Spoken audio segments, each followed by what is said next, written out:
Yo guys, I'm in my palatial home of Runda and I'm having my chicken here. Nyinyi mnasema sijui kupika. Chicken yangu iko sawa. I'm eating my chicken and now I want to address the one and only Bahati. Samea Mr. Seed bwana. Mr. Seed anateseka bwana.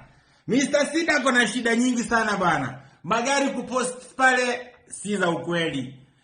Vitu pale bana si za ukweli. Saidia Mr. Seed. Wewe Mr. Seed pia wewe nimekutetea sasa. Usiseme nini nimekutetea. Omba Bahati msamaha, rudi pale Bahati acheze na Rieng.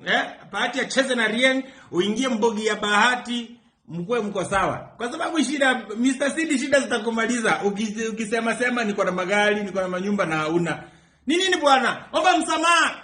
Bahati samehea pia wewe. Mbarikiwe sana. Mimi nimesema kama chairman wa gospel. Na msiniulize maswali.